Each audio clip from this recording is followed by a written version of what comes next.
What is up, everybody? Welcome to this week's episode of the Dense Pixels podcast. I'm one of your hosts, Brad, joined by my co-hosts, Micah. Hey. Carrie. What's up? And Terrence. I hope you all get to see that this week. You will get to see it this week. We checked. I did a test recording, double-checked all the settings. Everyone's sound is coming through on the recording. I did not release last week's podcast, obviously, because it would have only been me talking, and it would have sounded really weird, only getting 1/3 of a conversation. So, such is life. Basically, what you missed is us alluding that Tim Sweeney might not want the police to search his computer hard drive for obvious reasons. So, I called him. Yeah, there's a lot of news this week. Carrie has a lot to talk about as far as MagFest goes. But before we do that, a little bit of housekeeping. We have a Discord, densepixels.com/fans. Definitely join in there. You can chat with other listeners of the show. You can also submit us questions that we answer every week in a segment we call the Dense Pixels Post Office. Go to youtube.com/densepixels and subscribe while you're there. We put this podcast out in video form every week. We might also be putting some video on demand streams. I streamed Civ 7 this weekend, and the VOD for that is on Dense Pixels. If you want to catch those live, though, you have to come to my personal Twitch channel, which is Scathing Hotspur. If you prefer your podcast in audio format, just search for TNP Studios in the podcast app of your choice. You'll find us. You'll also find the Nerdpocalypse, Black on Black Cinema, and the Look Forward Political podcast, where we never have a bevy of subjects to talk about every single week in the times in which we live. And if you'd like to support us with zeal and support your favorite independent media network, go to densepixels.com/premium and just give us $5 a month to help us out and help us produce this content for you. Carrie, you missed the non-recorded podcast non-posted podcast last week because you were recovering from the music and gaming festival that you flew out to DC to attend and perform in. Yeah, it was great. I love MagFest. I've been attending MagFest for the last 15 years, and within the last 4 of those years, I have become a somewhat regular performer there. MagFest is great. It sold out earlier than ever this year, like 6 weeks before the event, which is crazy. It's the first time that's happened. It's not the first time it's sold out, but that's the earliest it's ever sold out. A lot of great acts across all stages this year. Main stage had big time. You had fucking Johnny Gioeli from Crush 40 with a full band, and the band was just a bunch of people who I'm friends with, so that was really fun for me. That show was insane. In addition to doing your typical Sonic butt rock tunes, Crush 40 put out an album a few years ago where not only did they release stuff that they did, but they also did covers of other Sonic tunes that were not originally Crush 40 tunes.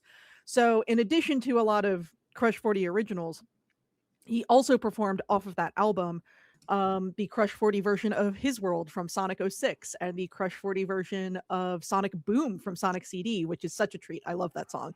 Love the Sonic CD soundtrack. I think it's really underrated in terms of the overall Sonic canon. But then they also did like a Persona 3 Reload tune, which no one was expecting, least of all me. But that was great. I mean, killer performance. I don't know where the fuck that dude gets his energy from, but that dude, like, I saw him a few times throughout the week, and I was fortunate enough to meet him and chat with him a couple of times. But he has more energy at like 60 or however old he is than I have ever had in my entire life. And I'm astounded that he's still able to perform at the level that he does. So that was great. My homies in the Tiberian Suns did a 90-minute performance that they called 3 Aces. They are a fairly dedicated Ace Combat inspired band, so they did a full Ace Combat like cinematic experience set, which was nuts.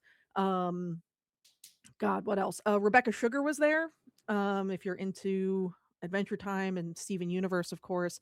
So she was doing a lot of stuff from those shows, and that room was packed. yeah, just a lot of great stuff there. And then they have a fairly new stage called the XP stage, which is an extension of the main music programming, but it's just kind of a daytime stage while the main stage folks are sound checking, basically. And a lot of great folks on that stage. My friends in the Adventure Guild, which is a Stardew Valley rock band, which is so cool. Please check their stuff out. They did great. My friends in Close to Good were amazing, and then one of the handful of bands I'm in now, which is Ian Cowell and the Band of Exceptional Goblins, we played on Saturday afternoon, and we ended up doing a bit of a deep cut set. I don't know if that was Ian's full intent, but the most mainstream stuff that we did was Mega Man X. We did Boomer Kuwanger from Mega Man X and the credits theme from Mario Kart 64. And then the rest of the set was stuff like Ninja Warriors and Blue Dragon and Boogerman and a lot of deep cuts.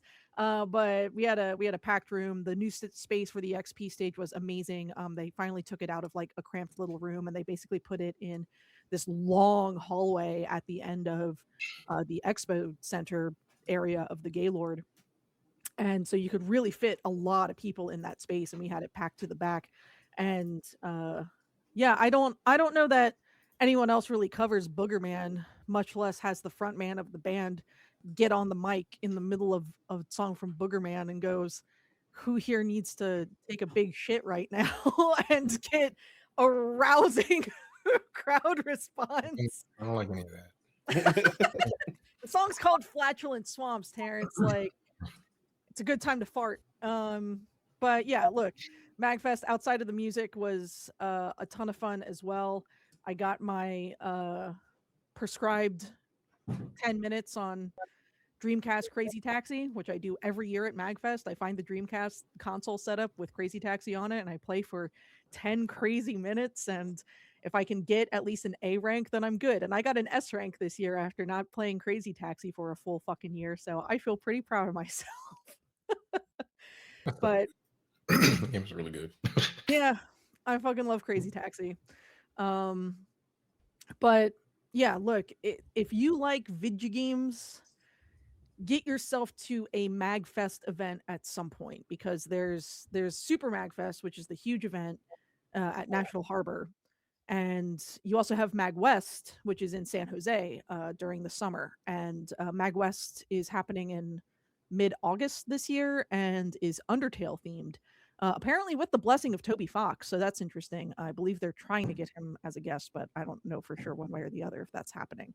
But yeah, regardless of what coast you're on, try to get to a mag event at some point, because if you're listening to this podcast, chances are you're going to really have a good time at a MagFest. Then if you happen to be a poor sap who lives in the middle of the country, VGM Con is a thing that happens as well. It's unaffiliated with the MagFest organization. It's an entirely separate event, but VGM Con is video game music convention, and that happens in Plymouth, Minnesota in April, and I will be attending that as well, and that's also a really good time. So yeah. Excellent. I'm glad you had a good time. Glad you got to cameo on the main stage. Oh, I did have a very main stage cool. cameo. Yeah. Yeah. I played with my homie John O'Neill, also known as the Arcadian. He had a really interesting set. He played a lot of like pinball stuff, but he's a big Kiss fan. I also like Kiss, for better or for worse. And he wanted to do an 80s Kiss song with me and Ian, so he invited us up to do Lick It Up with him on the main stage, and he brought the appropriate guitars, so we each had, we had a Gene Simmons, Ace Frehley, and Paul Stanley model guitars, and that was a lot of fun. It's a very easy song, and I just had a lot of fun playing music with my friends and subjecting MagFest to Kiss for 4.5 minutes. All right. Terrence, what have you been messing around with this week? Played a little bit of Star Wars Outlaw. That game is actually it's not bad.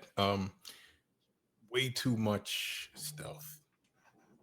The gunplay is fun. Riding the speeder is fun. Like, the game itself is pretty fun, but like the stealth sections have just become a little bit too much. And I'm only like 3.5 hours in, and it seems like a very large game. So I don't know if I'm going to finish it.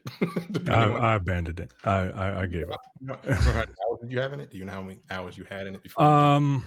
Because it seems really big. Yeah, what I did. It's been so long, man. I think I did. I maybe played about maybe like 3 or 4 hours, and Damn. I was just like, You didn't do shit. yeah, not really. No, I mean, I met a faction and I did a couple jobs for them, and I just I don't know. I get it. I don't know. You can, when you meet factions, like you can work for different factions, and like your faction meter or whatever goes up and down depending on what factions you work with. So you kind of have to balance stuff out, which I kind of like. But again, there's just way too much stealth. I like the main character. Again, like everything She's around fine. it is cool. It's just it's way too much stealth. So I'm gonna keep going at it, but I don't think I'm gonna finish it. I've also played Evil West on Game Pass. That game is just a fun ass game. It's just a gamey game.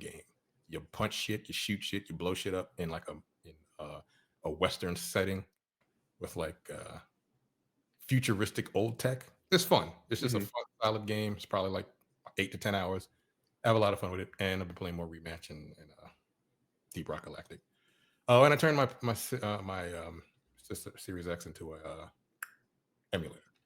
It took me about an hour and a half to set That's up. very cool. So Yeah, I'm playing all these fucking old like Nintendo games and GameCube games and PS2 games, and it's a very powerful emulator. well, yeah, no shit. I mean, yeah, as long as it works, yeah, it's to play those old games on a fucking console. That's pretty much it. Very cool. Before I get into the new game that I've been playing, public service announcement: the first free expansion for Ball Pit comes out next Monday. So everyone knows there's gonna be some new Ball Pit content to sink your teeth into. So, the only new game that I've been checking out this week. This came out last year. It came out in early access. A weird game to come out in early access and then fully released in September. And I hadn't gotten a chance to pick it up till now. Tokyo Extreme Racer, which is I saw that in early access. I'm like, well, it's a modern reboot.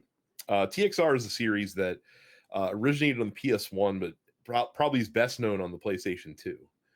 And the original developers, Genki, the original studio, I doubt it's all the same original people, but the same studio that made the old TXR games made this one as well. And they basically just wanted to make a modern version of what those games were. So Tokyo Extreme Racer is as the name would suggest, or Tokyo Extreme Racer is a street racing game. The game takes place entirely on the vast Tokyo highway, but like all the driving that you're doing is on the Tokyo Expressway, basically. So that's kind of part of it. And the whole hook of the game is every night you cruise out in your car that you have, and as you come up behind other cars on the road, you basically flash your lights at them to challenge them to a one-on-one street duel right then and there. And the game almost works like a fighting game, where the objective, like you each have a life bar at the top of the screen, and the objective is to build up a gap between your opponent. And if you build up a large enough gap, they'll start losing hit points, and then when you get them down to zero, you win. And obviously, if you fall behind, the same thing will happen to you and you lose. And every time you win a fight, you get BP, which helps you unlock upgrades and stuff like that. And then you get something called CP, which is basically money in the game. That's how you buy the different upgrades for your car and things like that.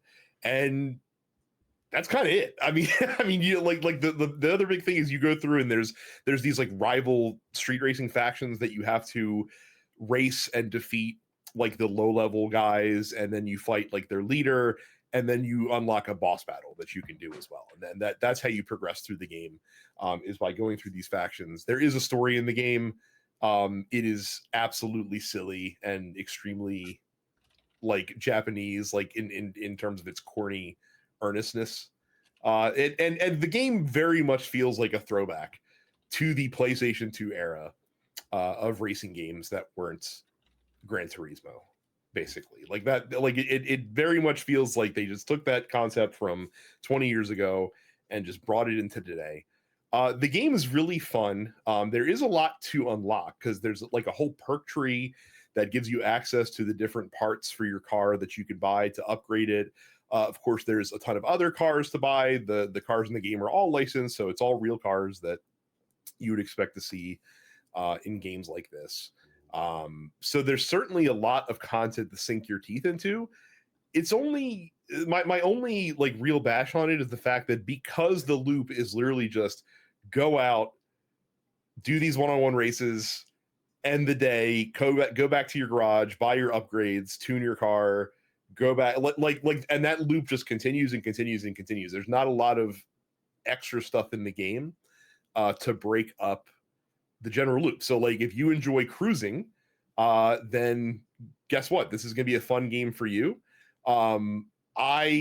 This is totally a podcast game for me. Like I could not sit here and play this game for hours at a time if I wasn't also doing something else. Because if I was playing this game for hours at a time, I would get very bored because the loop is very monotonous. But having something else in the background while you're cruising around, racing these cars, you know, going fast as shit on the Tokyo Expressway, which, you know, I enjoy racing on because the expressway appears in as several tracks in all the Gran Turismo games. So it's something that I'm pretty familiar with racing on anyway. The game is good quality. The soundtrack is actually really, really awesome. But it does, you know, it will wear out probably eventually. It's not going to have the staying power, I don't think, that most racing games will have. But if you're looking for kind of a fun throwback to that PS2 era of racing game, you could do a lot worse than this. So Get on the Dreamcast. oh yeah. So it was fun. Like I said, it's definitely a unique racing game and how it plays, because most typical racing games don't have like hit point meters that you're trying to run down on your opponent. So it is kind of unique in what it does. But it's just, like I said, it's just limited. That's the only thing about it. But I do hope that they iterate on this and continue to make more of these. I think it did fairly well for what it was trying to accomplish. So yeah, Tokyo Extreme Racer. I tentatively recommend it if you're into this sort of thing. So let's move on to the news. It's not a great week of news this week, but then again, that's like every fucking week, it feels like nowadays, huh? So Meta a couple years ago pivoted hard to being the company that was going to create the metaverse. Mark Zuckerberg was really into creating the metaverse. He foresaw a future in which, you know, all these remote workplaces, you would put on a Meta Quest headset when you went to work and work in virtual environments with your other coworkers so that you could be together even though you were apart, and all this stuff. And part of that was building up the games division for the Meta Quest line. And they acquired a couple of really prominent studios. Twisted Pixel, who is probably best known for the indie game Splosion Man way back in the day on Xbox 360. They acquired those guys. Sanzaru Games, which was kind of Bluepoint before Bluepoint, because they did a lot of really quality like remasters of old PlayStation games for like the PS3 era. They acquired those guys as well, and they were putting out good content. Sanzaru specifically developed a game called Asgard's Wrath and Asgard's Wrath 2. And I remember Asgard's Wrath, when it first came out several years ago, got like a 10 out of 10 from IGN in terms of like, so like this was a quality VR game. And Twisted Pixel just did the Deadpool VR game that came out, which is not any of our cup of tea, I don't think. But again, I think it did pretty well in terms of commercial stuff and things like that. But Meta, of course, is pivoting. Metaverse didn't quite work out for Mark Zuckerberg. Now they're pivoting to be an AI first company, just like everybody else out there is. Cool. Can't wait for them to waste more money and waste billions of dollars. I'm sure they'll fail mightily and you know, piss off a lot of their investors, but it doesn't matter because Mark Zuckerberg owns a controlling share in the company. So what are you going to do? But as such, since they are pivoting away from games development, they have shuttered all of these studios. So all of these folks who worked on these games that were by and large successful VR games, but unfortunately VR is a niche that never quite caught on in the mainstream. And so these folks are all out of jobs. And again, these are studios that were long-standing, have been around for a very long time. Not that that makes it better if it's a new studio, but sucks. Yeah. Who could have seen it coming? I was watching I watched RoboCop, I watched Aliens, and one other movie over the weekend. Mm-hmm. Those futures are not what we're supposed to be in right now. Right. In fact, you might even say those movies were cautionary tales against possibly ending up in those kind of situations. Jesus fucking. I keep seeing a post get reposted over and over, which was like, finally we have created the torment nexus from the popular film Do Not Make the Torment Nexus. I love that quote. And this sure feels like what we're in right now, man. I hope Mark Zuckerberg falls down a hole and we never hear from him again. That's my most sincere hope. And I hope he takes some of his fellow luminaries with him in said hole, because the world would be a better place without them, and certainly be a better place with your Twisted Pixels and your Sanzaru Gameses of the world instead of those guys heading it up. So hope those people land on their feet. I think like the ironic thing is like while VR never hit the mainstream, it has comfortably found a very productive niche that, as long as game studios and developers aren't like expecting pie in the sky money, you can be successful being a VR studio, making good games that are only going to appeal to, the folks that are using that tech, but it's still viable to do that. So yep. That's pretty much it. Well, and like I said, the irony is, like, if VR is ever going to spark off, it's going to be when Steam releases their headset, or when Valve releases their headset this year, and these guys won't be around to potentially, ride that wave. So, maybe Steam, maybe Valve can, pick them up. That would be great. Fucking money, who knows? Yeah. Ubisoft back in the news.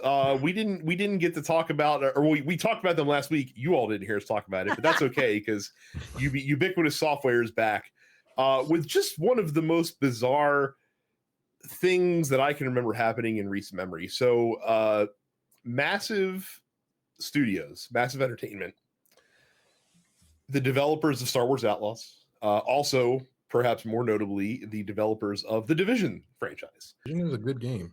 Both of them. I mean they are good. They weren't, they didn't really appeal to me personally too much, but I mean they certainly have their fans. That's for sure. So they announced recently Division 3 is coming. Like they're working on Division 3 right now. They're hyping up and saying, hey, like, we think it's going to be pretty cool. We're excited to get to work on this, back to our roots after doing Outlaws. Like, that's that's awesome. And then in the wake of this announcement, Ubisoft has laid off 55 workers, including several positions at Massive Entertainment. And the studio head has now also left the studio to go work on the Battlefield franchise now. So literally, like, in a week and a half span, it's like, hey, Division 3's coming, and then layoffs, and then their studio head's like, by the way, see you later. I'm going to work on Battlefield. I heard Battlefield was hemorrhaging players too. Yeah, Battlefield after a strong launch has not kept the momentum going for sure. So I would look, I'm not in this industry, and I'm not a man of business, but I would encourage anyone that wants to get in the video game industry to maybe think twice about joining a company whose logo looks like a black hole. Because it might not work out for you.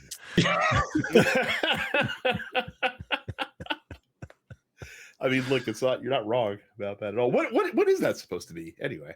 I don't know, but it looks like a black hole, so that's what I'm going to say it is. Okay. I mean, there's nothing ubiquitous about this, right? I, Yeah, I've never even questioned that logo. It's just a circle. You know? I guess. And it's so funny because like I said, the thing we talked about last week is the fact that they closed their studio in Halifax, Canada, not because of unionizing terrorists, but just because we always planned on closing the studio that we opened very recently. That was always the plan. It has nothing to do with unionization, I promise. Again, just a naked effort to get costs down as we head towards the end of the fiscal year, so they can report out and look good to their shareholders. It really sucks that I feel like that for the indeterminate future, especially as AI only grows in its proliferation, we're just going to see this at the beginning of every year, like massive layoffs, and we can only cross our fingers and hope that it doesn't persist along the same cycle that we've seen for the last 2 years, where it just kind of happens throughout the year constantly. But there's no reason to think that we should expect that to change anytime soon, unfortunately. So it's odd how the more companies use AI, the less people they actually need, or they think that they need. You know, right, until it blows up in their face, and then they're like, "Oh, actually, get rid of 55 people because we're going to be AI forward." But I thought it wasn't going to take your jobs. Yeah. And again, like the AI boom, like you can tell who gives a shit about their end product and who doesn't. Now, like, and I say this because like the other day, so for those of you that don't know, Games Workshop is the owner and proprietor of the Warhammer franchise. Also a company that will famously do anything to get a dollar, basically. Like they have no problem whoring that property out to anyone who wants to develop for it to make money from licenses. They have no problem selling overpriced and underbaked miniature kits for the Warhammer franchise. They have no problem just shoving as much Warhammer out in the world as possible and collecting licensing fees along the way. And Games Workshop came out last week and was like, we are never using fucking generative AI because it fucking sucks ass, and it's going to devalue the Warhammer product, and we're not gonna we're not gonna do it. It's wild to me, the amount of companies that are still just like, we're going in on AI and it's going to save us so much money and it's going to bring so much value to the shareholders, when the public perception of AI is already bad and it's continuing to get worse. Like, sure, okay, cool. You save 55 fucking salaries worth of people. You're also still having to pay X amount of dollars per year for however many business copies of ChatGPT or whatever that you use, right? But then it comes out of, oh, you fired all these people, you replaced them with AI. Now your game's got AI slop in it. And then you're going to lose sales accordingly, like, period. So sure, you saved 55 salaries one time in one fiscal year. And then you put out a product and it's got a bunch of AI bullshit in it, and people don't want to buy it because it's got a bunch of AI bullshit in it. And then that game doesn't sell the way that you want it to. So how much value did you actually get out of AI? Like, really? So I cannot wait for this bubble to burst. But the problem is that all, like, the companies that are widely adopting it, all of this is being driven by shareholders, because it's the buzzword. It's and so if your company is not investing in AI, people aren't investing in your company. Yeah, like NFTs. Remember those? Yeah, sure do. Sure do. Yeah, I forgot about that. Christ. You know who probably doesn't want to remember NFTs? Ubisoft, who famously was like the one gaming company to really go head first into that market, and then quietly exited when it didn't fucking pan out. More Ubisoft in the news. Don't worry, we have plenty more for you. Let's see here. What's this dude's name? Mark Alexis Cote. So he was the dude that headed up the whole Assassin's Creed franchise inside of Ubisoft. And when this new Tencent venture with Ubisoft came to life late last year, and they moved all of the profitable franchise over to this venture, and Ubisoft kept all the bullshit franchises that they don't care about. Kote was asked to move to this company to, still remain in charge of the Assassin's Creed brand. But the problem is that they were putting someone above him that he would have to report to who was going to oversee all three of the brands essentially. So to him, it basically felt like a demotion of sorts. So he took a couple weeks to think about it and decided that, he was thinking about leaving the company, but he was still kind of pissed off about the whole situation because like he felt that he earned, the ability to kind of be the one making decisions for Assassin's Creed and had shepherded the franchise to great success, which he did. But Ubisoft announced that he decided to leave the organization on his own free will, essentially. And basically what it seems like actually happened, according to Kote, was the fact that they basically kind of froze him out when he decided that it was unacceptable to take this, what effectively to him was a demotion. And Ubisoft basically told him to stop coming to work and wait until they respond to him, responding to them. And then the next day is when they announced that he had left Ubisoft. So he's suing them for basically he's suing them for what he allots would be his severance pay, as well as like reputational harm and stuff like that. So damn, they hit him with the "Don't call us, we'll call you." Yeah, and then the next day it was like, by the way, Mark left on his own accord. So sorry, thanks, Mark. Thank you for your service. You fucking gave him the poochie. Like, damn. I believe him. Yeah, I believe this guy. I believe Mark Alexis. Get out of here. Fuck out of here. The fucking exactly black oil company. What the fuck?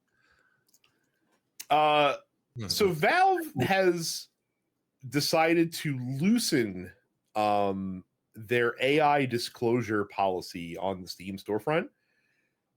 But I don't know that this is a bad thing, and I'll explain why. So essentially, what they're saying to developers is if you're using AI-powered tools for efficiency gains, you don't have to disclose that. You still must disclose if you're using any kind of generative AI content as you're developing games, and that has to be put on the store for sure. So the reason I think that this might actually be fine is because of how the policy was worded before. You were actually seeing some developers like over-report on AI tool usage, and kind of getting some slings and arrows from the crowd like us who were vehemently against using Gen AI. A good example of this is like Hot Shots, the Hot Shots golf game that came out last year. They had a disclosure on their Steam page that said, hey, like this game uses AI. And people, got upset with them and they're like, what the fuck? Like, I'm not going to buy this game now. Like, da-da-da. Turns out what they were alluding to when they said, hey, we use AI in this game, is a program called SpeedTree. And for those that don't know what SpeedTree is, basically SpeedTree is a developer tool that you basically create like tree and foliage assets.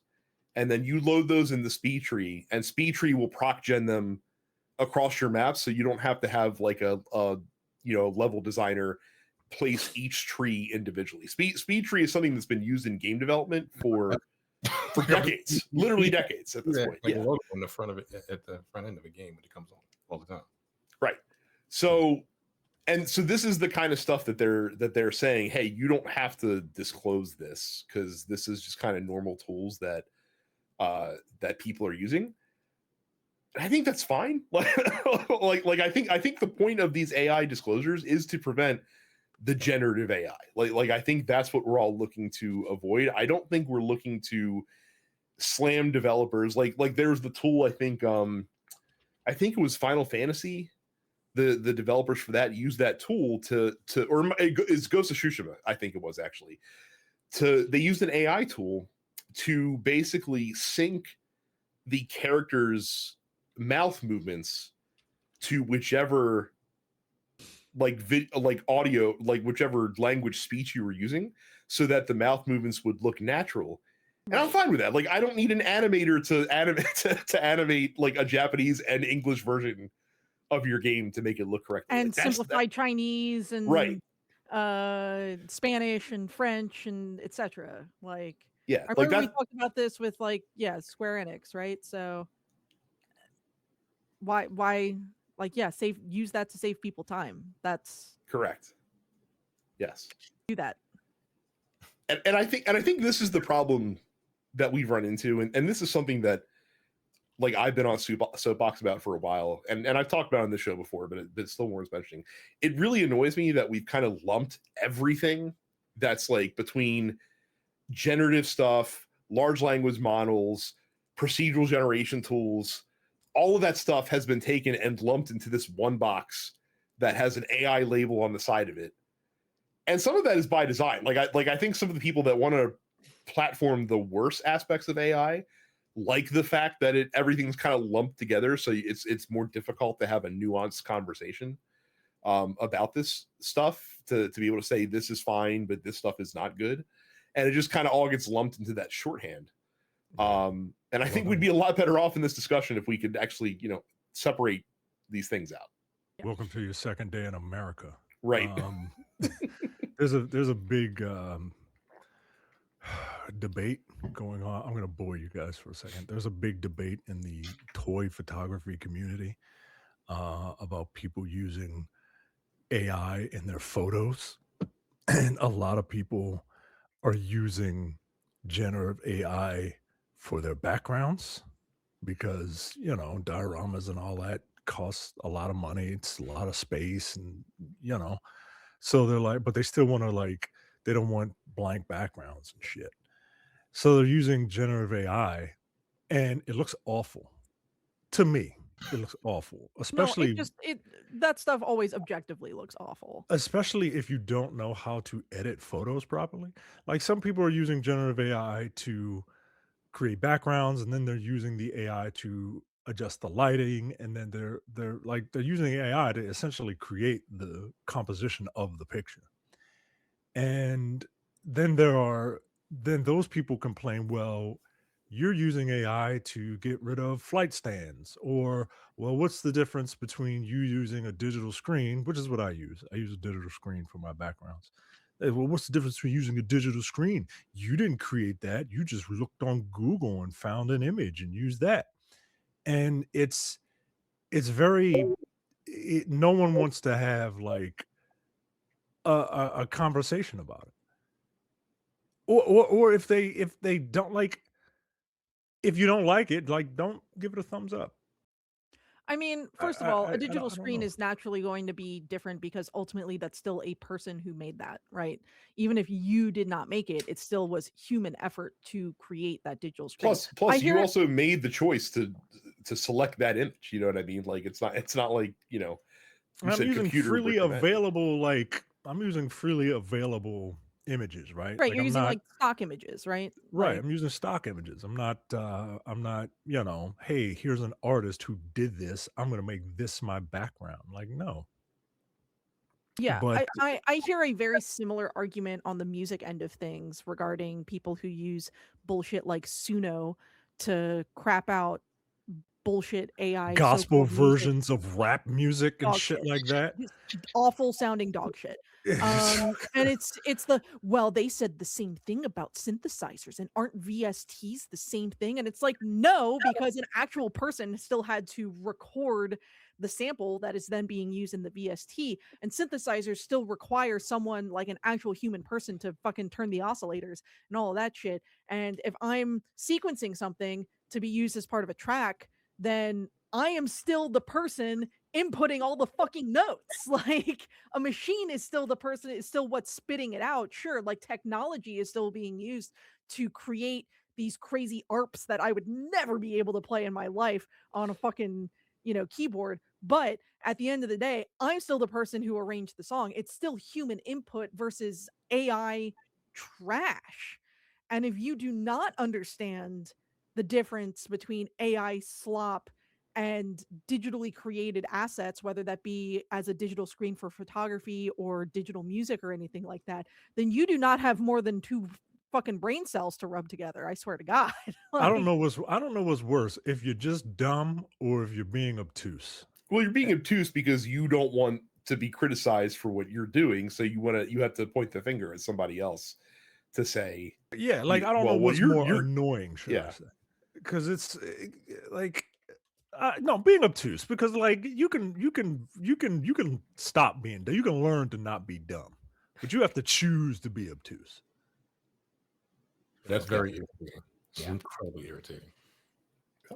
So, unfortunately, this is probably going to be like the content du jour on this podcast for at least the rest of this year and beyond, because it doesn't seem like the industry, by and large, is looking to slow down on this shit. So I'm sure we'll have plenty to talk about in the space. We don't often get to heap praise on Rockstar Games, but I feel that we must in this specific instance. Rockstar, a developer at Ubisoft Toronto, a fellow by the name of Anthony Armstrong, reached out to folks at Rockstar Games to see if they could help a family member who had been given a terminal cancer diagnosis, and who was probably not going to live to make it to see the release of Grand Theft Auto 6. And so Rockstar invited this person to come to the studio and be able to play the game before its release, considering he might not make it. That's pretty cool. Like I said, I like when game studios do this. It's not hard to be a good human, basically. It's really not. Yeah, this is cool, man. Like, the world is very cynical, and I'm glad none of us jumped to the well, they're doing it for good PR, thing, because like this is good, man. Like I don't know what else to say. Yeah, like, I mean, there's not much else to say. I mean, it's just like I said, it's a good thing to do, and good on them for doing it. Finally, in the news, I'm a bit of before we continue, I'm a bit of an asshole because while this is very cool, it just reminded me of an episode of Spider-Man. I was thinking it.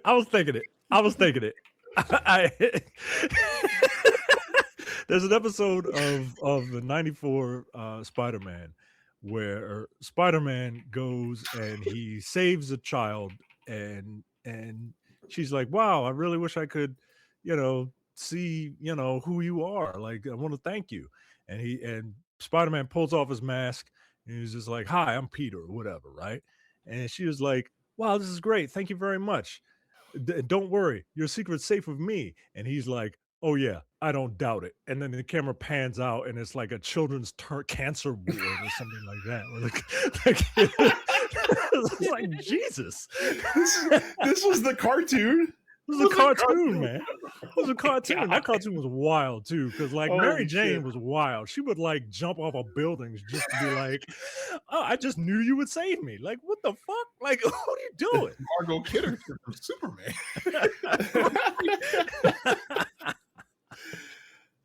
Fucking Spider-Man is a savage. Who knew? So, the final news story is something that, if true, is insane.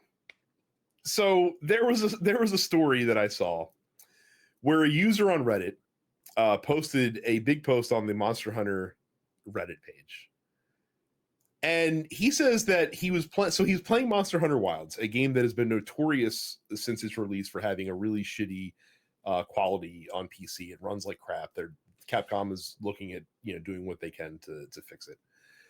And he says he logged into a friend's account and he noticed that like all these FPS drops that he usually experiences were just amazingly gone out of nowhere. And the game was running like at a consistent like 80 frames a second. Like everything was running really well. Wasn't getting like a shitload of pop-ins, stuff like that. So he's like, that's fucking weird. So he logged back into his account, and the game started running like shit again. So he tried this again. He's like, all right, that was strange, one-off. Does the same thing, logs under his account, performance sucks, logs out, logs into his friend's account, everything's good all of a sudden. And so he's like, why? He's like, I don't understand why. Because he's doing this on his PC. Like, it's not like he's switching PCs or anything like that. And then he realized that his friend owns literally all the DLC that is available for Monster Hunter Wilds. Now, Monster Hunter Wilds, for those of you who don't know, it kind of goes under the radar because Capcom doesn't make a big fucking stink about it. But Capcom is actually a pretty shitty company when it comes to like microtransactions. Any of you who play Street Fighter know all too well what I mean by this. Like, and so there's literally like, if you look out there on storefronts, there's literally like $500 worth of Monster Hunter DLC that you can buy, and it's all costumes for your characters and different outfits and stuff like that. Like, it's all that stuff. And basically, his theory is that Capcom has this like check running in the background, not a malicious check, but just the game is checking consistently to see if you own DLC for the game. And if you own the DLC, it stops checking for it because it sees it. But if you don't own pieces of DLC, it'll run these checks in the background periodically. Because if you're going into like new areas and stuff like that, and you're loading into the area like with a DLC thing on your character, it needs to check to see if you have that sort of thing. And so he makes a mod that basically doesn't give him the DLC for free, but it bypasses, like it makes the game think that he owns all the DLC and it's installed. And sure enough, when he runs this mod on his account, he sees the same performance he was seeing when he was playing on his friend's account. So it seems like a lot of the source of Capcom's issues may be tied to the fact that they have an inefficient DLC scanning service running in the background of Monster Hunter Wilds on the PC. And he said, and this guy's even saying, like, look, he's like, I wouldn't expect them to check for this because probably when Capcom is doing tests and stuff like that, they probably have like all the DLC debugged in the game by default, because why wouldn't you, right? Like there's no reason to not have all that stuff clicked. So they probably don't even know to look for it. So he put this stuff out here in the hopes that Capcom would look into this and fix it. But he did say that if they don't, he will release the mod for free that he made that basically makes the game think that you have all the DLC installed, which I think is also very funny. If that's the reason why the game runs like shit, yo, what are these companies? What the fuck is wrong? Come on, man. $500 worth of DLC? Oh yeah. Yeah, I mean it's all stuff like, cosmetics mostly and stuff like that. Yeah, I mean, a lot of disposable income apparently, because what the fuck? Yeah, couldn't be me. No, couldn't be me. Yeah. Wilds for me it's interesting because like I'm such a Monster Hunter fan, but like I kind of fell off on Wilds after like the first content update. Like it just didn't stick for me in the same way that World and even Rise did. Maybe once they do like whatever expansion they're planning that adds master rank, I'll jump back into it. But until then, I'm just kind of eh. And previously I played on PC, and even the benchmark for Wilds ran like fucking dog shit on my PC. So yeah, the I ended up biggest getting it on PS5, and it's fine. It runs fine on PS5. But God, what a complete oversight in terms of optimization. yeah. If that's what it's doing. And It's going to be so funny because they have a couple PC patches planned for the next couple months. It's going to be so funny if they sneak that DLC thing into the first patch, and all of a sudden, like magically, the game just fucking runs well. And watch them not say anything about it. They're just they're not they're just going to be like, anything. we figured it out all by ourselves, and it works great. Yeah, like I have it on PC as well, and look, I have a pretty good PC. Like I have a pretty good GPU, pretty good CPU, and for me, like the thing that drove me the most nuts is it would take forever for textures to load in. Like that was the thing that always drove me nuts. Like you would get to a new area and be walking around, just even walking around like one of the hubs like that they have in the game. Like Right. And like you see the base texture load in, and then like literally 10-12 seconds later, the actual like high res texture would load in on top of that. And it was just like I'd never seen a game perform like that. So that would frustrate shit out of me. I'd be like, you know what? I don't want to turn this shit off. Yeah. Come on, man. Yeah. So like I said, if this is true and this is the reason that it runs like ass, power to this guy for figuring it out, and I hope Capcom fixes it. And I hope they acknowledge it too. Like I hope they're just like, hey, like guys, we might have fucked up on this one. Just FYI. So Capcom also, I gotta tell you, like I'm not worried about Capcom as a studio, but like it does worry me that they're just like, man, this RE engine sure is cool, and we want to use it in fucking everything, and that's gonna be awesome. And I'm just like, did you not see like over here with Frostbite, right, where we had a great engine that worked really well with one game, and EA was like, no, we must use this in every game, and all the other developers were like, please God, no, this engine is optimized to work really well with this one game. And look how many problems EA had when they were the Frostbite company. So I implore Capcom, just because you have the RE engine, which works really nicely for the Resident Evil franchise, please don't force that everywhere. I beg you.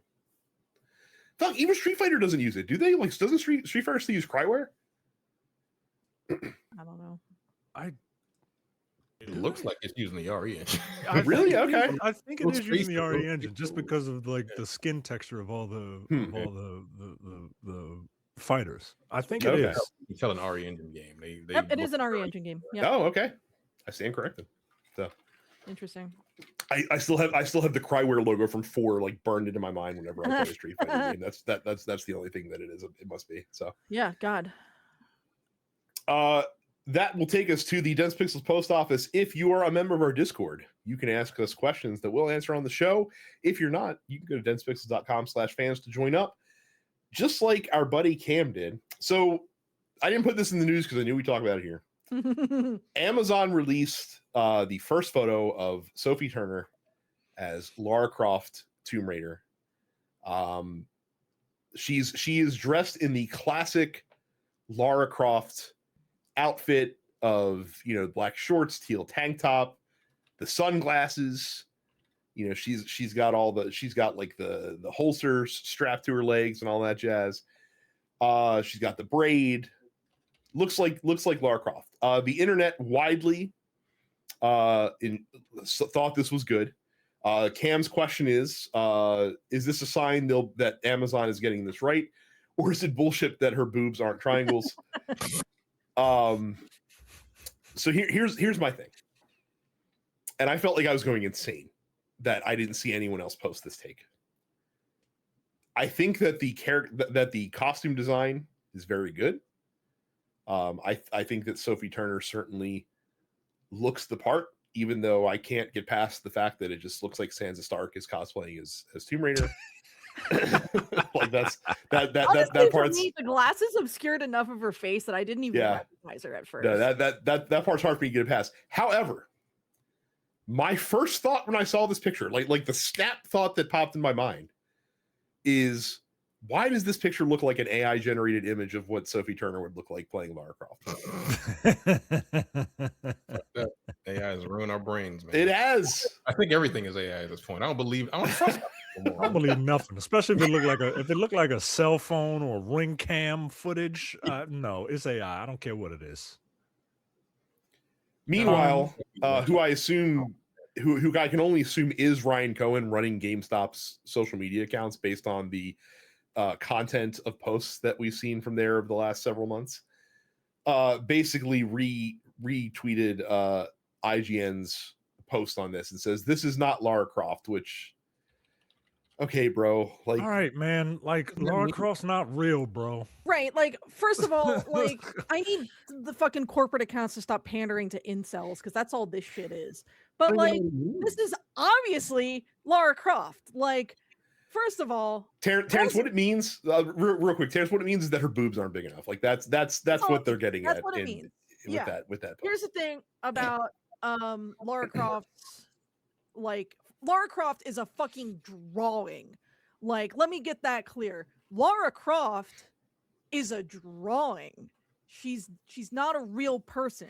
And as someone with boobs, let me tell you that the amount of fucking support and boning and lift that would be required to get boobs of even regular average size to look like Lara Croft's is insane.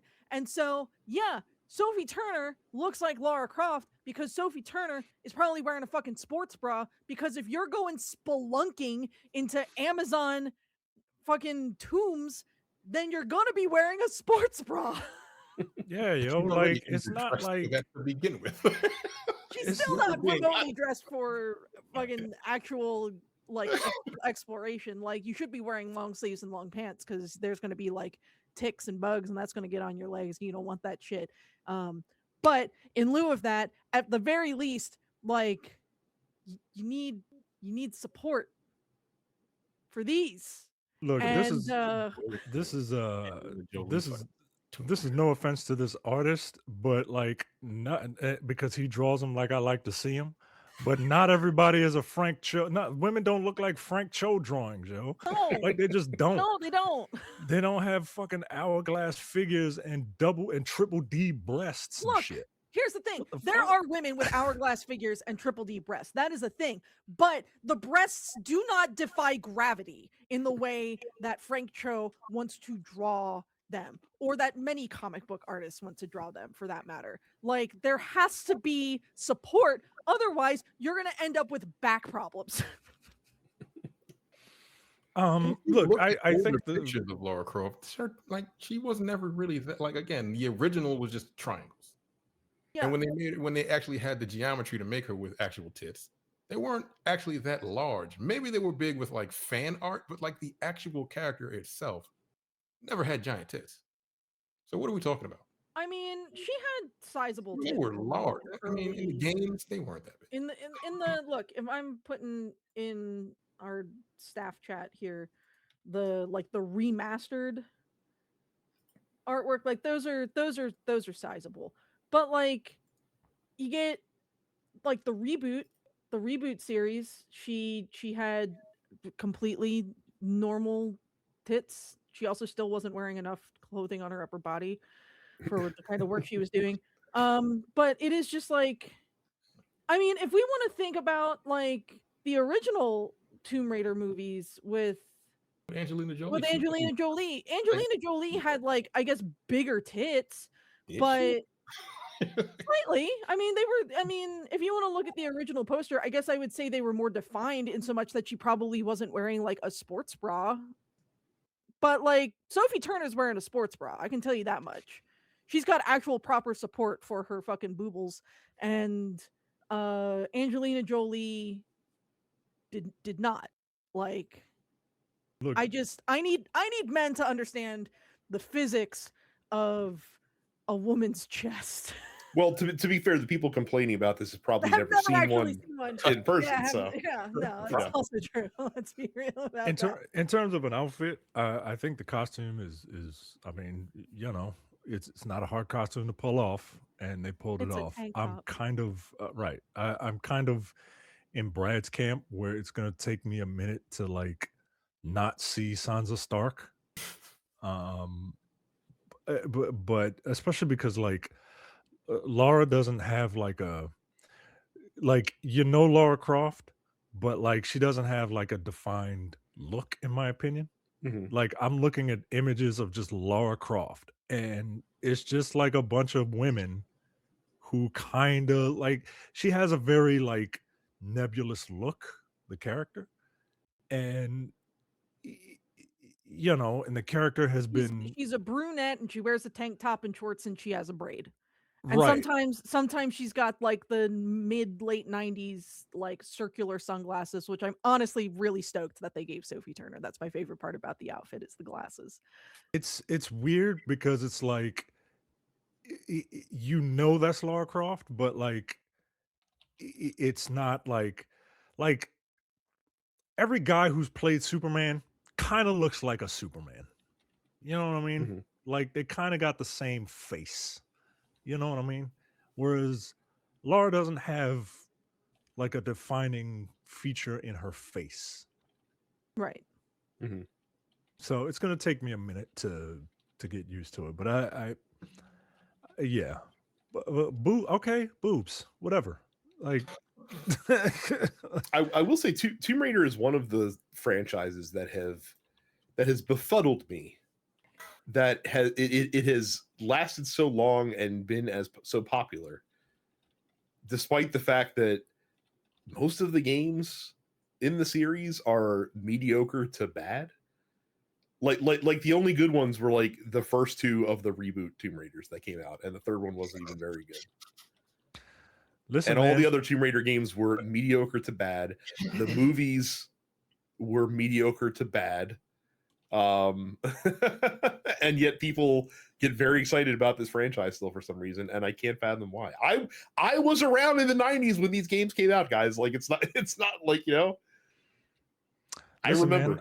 man, 3 syllables. 3 syllables. DEI.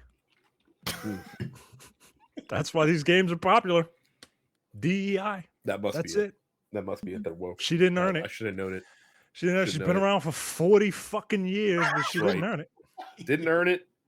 Like I said, I mean, the wokest character you can imagine, like a rich British woman who literally has a butler wait on her hand and foot, and can be a dilettante and go, you know, on tomb raiding expeditions. Yeah, she's literally the personification of the English Empire. Born into wealth, stealing other people's treasures for her own. What the fuck? Killing indiscriminately. Like, endangering animals. Right. Like we're killing T-Rexes, we're killing saber-toothed tigers. Yeah. Right. Like the last T-Rex on Earth, and I just murdered it with my phone. She's basically Donald Trump Jr. Like that's literally what she is. Oh Lord. Cam follows up with a question about a post that I saw earlier today as well. Saying so Alana Pierce went on Blue Sky and said, and I'll quote her here, there's a video game announcement coming sometime this year that I've not seen anyone even remotely touch on, guess, theorize about, and I think people are going to absolutely lose their minds. I have nothing to do with it, but I'm genuinely excited for it to be announced just to see the reactions. Cam's question is, any soon to be wrong guesses about what this upcoming blockbuster announcement could be? Obviously going to be Golden Sun.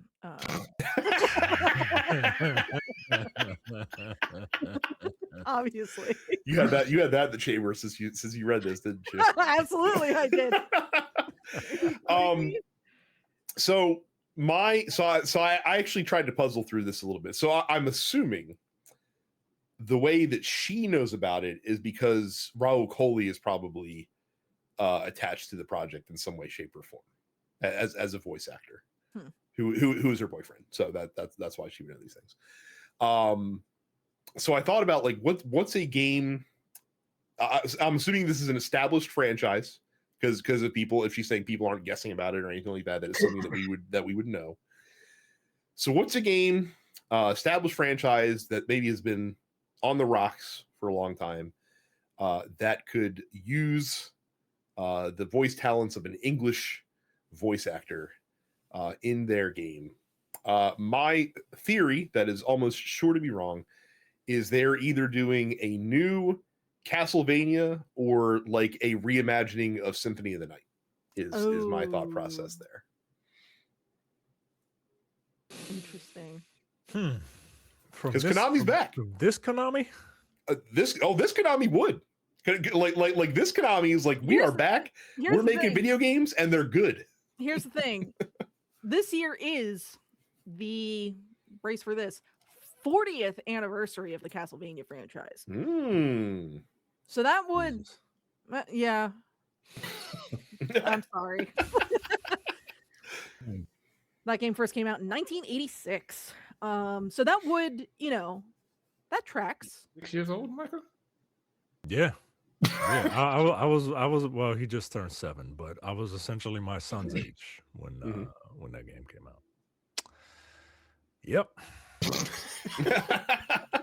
There's a reason the light is blue. It's so you can't see directly all the gray hairs. You can see them down here, but they're up here now. Oh, Mike, I wear mine with pride. You couldn't miss them in this beard. You tried.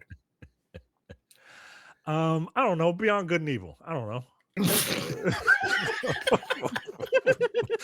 What else? I feel like they have to complete Beyond Good and Evil 2 before they can announce a new Beyond Good and Evil project. Not officially, I don't think. Damn. The fuck? Yeah, but that's living with the B studio or the B Ubisoft. That's not living with good Ubisoft. That's on the bad Ubisoft side. So I have no guess. I don't know. No idea. Like I said, I bet you it's Castlevania, and again, it wouldn't surprise me if they decide to take this opportunity to really give Symphony of the Night like a modern reimagining. I don't even think it'll be a remake. It'll be a 2D or that's a great question. I don't know. It probably should be, but what if they really wanted to just like do something really wild with it and make a 3D game in that universe? Shadow, Lords of Darkness, Shadow. Which one was it? Those were actually pretty decent games. Yeah. Yep. Oh. They were decent, but they weren't. Well, the first Lords of Shadow was good. The second one was very good. You played Dracula in the second one? Well, technically you were Dracula in the first one too. You just weren't Dracula yet in the first one. Oh. Whatever. So. It's appropriate conversation. I have my this is sort of a Castlevania shirt. It's Alucard. Oh, it's Alucard. I couldn't see because he's holding a guitar. It looks like Dwelling of Duels. Yeah, which is a bad pun for more than 20 years ago, based on Dwelling of Doom, which is a track from Castlevania 3. Dwelling of Duels is a monthly remix competition for video game music, and go to dwellingofduels.net. I meant to actually because I have the Castlevania Advanced Collection, and I never played those games on GBA, so I've been meaning to go back and play them. But every time I want to play Metroidvania, like I just want to play Metroid Dread again. Like I don't know why I'm really in the mood to play Metroid Dread, but that game is real good. Phil Wander asks, McLaren repeats as driver constructor champs, or does Verstappen and Red Bull take back their respective thrones for 2026? Also, what are the expectations of Cadillac in F1? So here's the thing about this season in F1. New regulations, new car designs, new engine specs. It's the Wild West out there, baby. Like until we see them running on track, we're not going to know who the fuck is primed to take the lead. Plus, Red Bull is working with Ford for their engine for the first time, so that could either be awesome or shit. Like we really don't know. So, Smart Money says that McLaren probably is going to be the preseason favorites, but like I said, we haven't seen him running on track yet, so we have to wait till then. T-Wash asks, what is your favorite ending for a villain? Mine is Yulaw ending in Jet Li's The One, having to fight forever in the prison dimension. Terrible. Yeah, I don't really like that. Fucking horrendous. I got 3. And, one is Old Boy. I don't know if anyone has seen that movie. It's one of my favorite foreign films. Yeah, it's a good fucking Spike Lee movie. It's great. The original Old Boy is absolutely phenomenal. And basically, look, I would never spoil that movie for anybody.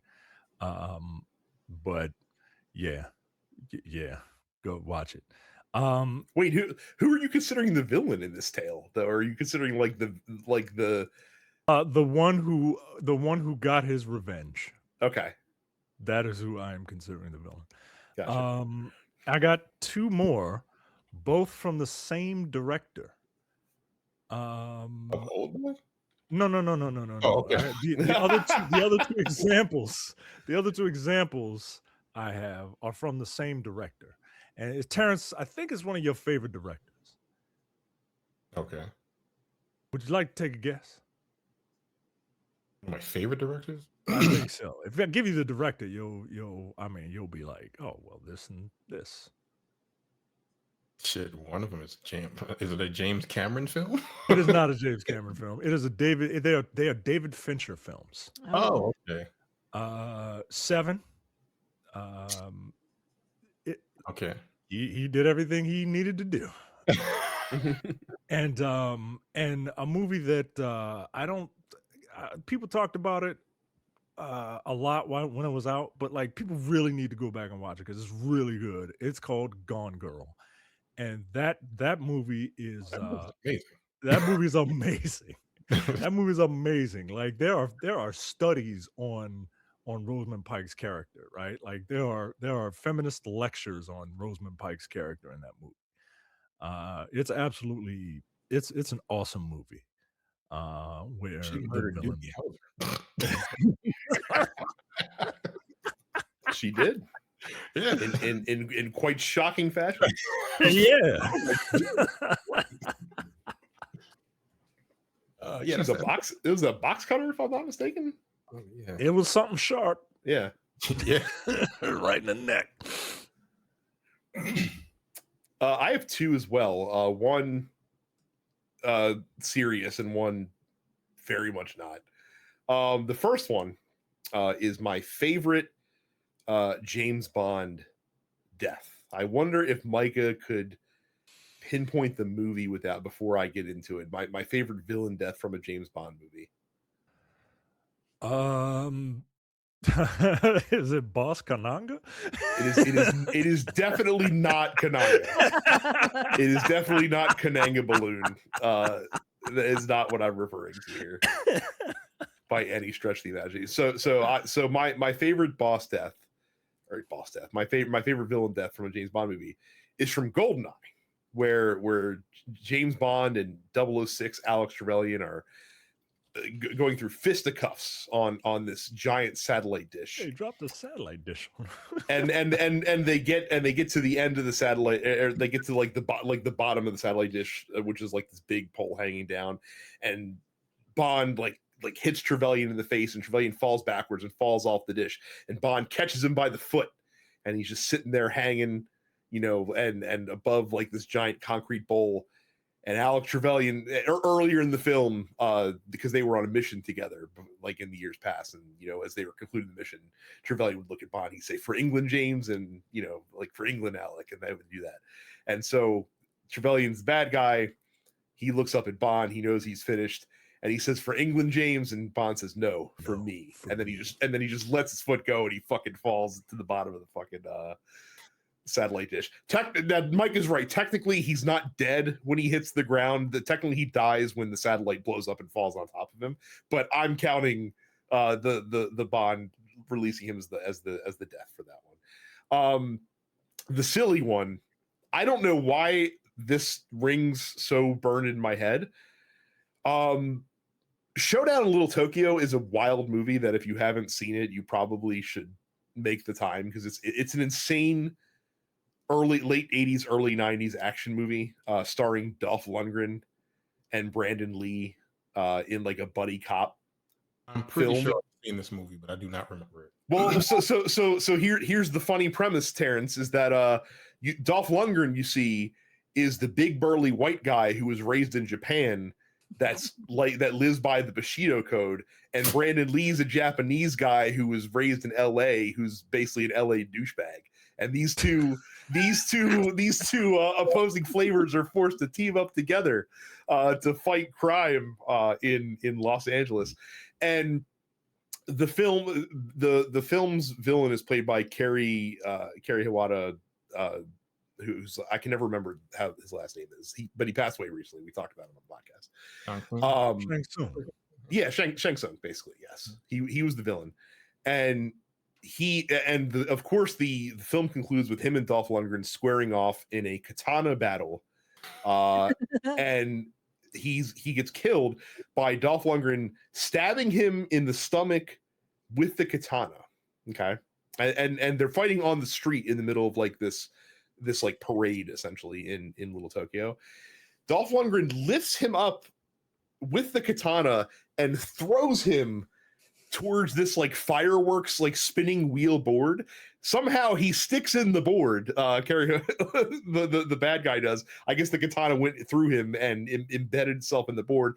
And then someone lights the fireworks thing off, and he basically burns to death on this like spinning fireworks wheel while he's impaled to it with a katana, which is just a ridiculous way to end the movie. Oh, and I'll give you a free third one as well, because this kind of lives in this. I just thought about it because it lives in the same space. Let Off Some Steam, Bennett, is also a fantastic, fantastic movie death from Commando. Yeah. I read that wrong. I've read that as like where the villain wins. Oh no! Oh Nah. no! I think I'll let you all talk because it took me a second to kind of land on mine. I honestly think mine. I can't think of like a movie villain that I have like a particular favorite ending for, but I think my favorite video game like villain story is the story of the Asians in Final Fantasy 14, because they really kind of build over the course of years. It's like it starts with like, oh, they're just like spooky bad guys and they're pulling these strings behind the scenes and we don't know what they're doing, but it's not good. And then you kind of learn more and more about them, and it's like they're responsible for these like calamities that continue to happen. And then you kind of learn that the sort of surviving Asians were like the original kind of people of this world, and that this terrible tragedy happened and that caused the sundering, and what they've been trying to do for millennia is basically get their lives back. And it's one of these like cool motives, still murder kind of moments. But it ends up being written really well, and it's easy to go from playing like the story of A Realm Reborn and even Heaven's Word and being like, these guys are fucking assholes, and then by the time you get to Shadowbringers and Endwalker, you're like, oh, I actually have a lot of sympathy for like what happened to them. And so it's as they sort of the surviving Asians basically come to accept like the world that we lived in no longer exists and we can never actually get it back, and we tried really hard and we just have to accept that like this world no longer belongs to us, it belongs to the people, and it's our responsibility to kind of just like let go basically. And I really liked how that was written. I thought it was a really nice story. Also, I like Emmett Selk a lot. I'm looking at the ending of Showdown in Little Tokyo. It's super silly. Yo. It's fucking ridiculous. I think mine is one of my favorite movies of all time. It's not like exactly an amazing ending, but just the story behind the ending is the fall from Die Hard. Oh yeah, I was waiting for one of you guys to. I still haven't seen that movie, but like I know what that looks like. I've seen that. No? I've never seen Die Hard. There's a lot of action movies that I just haven't seen. I think just because my parents are so old and I am, in compared to you three, so young. So there's a bit of a generation missing in there. Like you guys grew up more like Gen X, so like I am a millennial with boomer parents. So like 80s action movies was not something that was like discussed. Like what were they watching in the 80s? Well, you have no idea what they were watching in the 80s. Or like in the I 90s. was only in the 80s for 4 days, so y'all gotta remember that. No, there's a lot of action movies that I haven't seen. I feel like we've talked about this before, where it's like, because I haven't seen any of the Fast and Furiouses either, where we do a spin-off of No Time to Die, where we call it. You really don't. It doesn't really matter. Yeah. Yeah. But it's like, They're yeah, we did talk about potentially doing like a No Time to Bleed spinoff where we Yeah, watch or No Time to essential Bleed. action movies with Carrie that she hasn't seen. Except we just call it "It's Time to Bleed." I still think we should do that, you know. But there's a Korean movie. I think you've seen it. It's called I Saw the Devil. Micah. Yeah. The ending for that movie. I don't know if you remember it. It's pretty fucked up. It's a Korean movie. It's a Korean movie, so Yeah. Like Old Boy. like the Vengeance trilogy. Like Right. Yeah, it's pretty bad. The guy's a cop. His wife gets murdered by this fucking serial killer, and he gets his revenge. It's pretty cool. It's revenge. Like if no one's ever seen it, it's pretty good. It's very violent. It's incredibly violent, pretty fucked up. So I would give that warning. But like, it's a very good movie, and the ending is just a chef's kiss of revenge. It's very good. Dread has a pretty good ending too. I'm upset that we're probably never going to get like a proper sequel to that film. The Carl Urban one. Stallone Dread? Of course. No, that was a very good movie too. Yeah. But Micah, by the way, even though you misunderstood the question, I like that all of the movies that you mentioned still end with the villain's death, even even though it was part of the. Well, I guess in one of them it wasn't part of the plan. Gone Girl. Gone Girl. She very much is like played your ass. Yeah. Finally, Mad Coco G asked, did the official mini classic console craze fizzle out sooner than you guys expected? Especially since Nintendo, Sega, and others have gone the route of extremely slow online add-on rollouts to nothing at all. It's an interesting question, right? Because like the mini consoles, the Nintendo ones especially, sold really well. But the problem is, I think only the Nintendo ones sold really well. Like an Atari one, right? Or like a television, and there was a Sega Genesis one too, and yeah, I mean, I would be curious as to see what the sales numbers were, because I remember like the initial shipments of those selling really well, but then I also remember seeing them just like on the shelf at Target for months after. Well, here's the other thing you have to remember too, is that and this is going to blow your guys' mind, but it's true because I looked it up. Do you guys know when the NES Mini Classic released? Oh God, it's got. Do you know what year? 10 years ago, right? What year do you think it was? That's my guess. 2015. Because I don't remember. I have no clue. God, I can't remember. It's like 10 years ago, right? It literally was 10 years ago, 2016. Yeah. If you had asked me, I would have said later, probably. Okay. Yeah. So, and the SNES was 2 years after that. Yeah. Right? The thing that didn't exist when those two things released was the NSO Switch Online catalog. And so it behooves Nintendo, rather than to sell a $60 mini console that you can play that comes preloaded with all your favorite games, to get you to subscribe for $50 a year to an online service that will let you play those games on demand. And oh, by the way, they can trickle them out to you to keep you on the hook for longer. I think that's the big reason why it kind of fizzled out.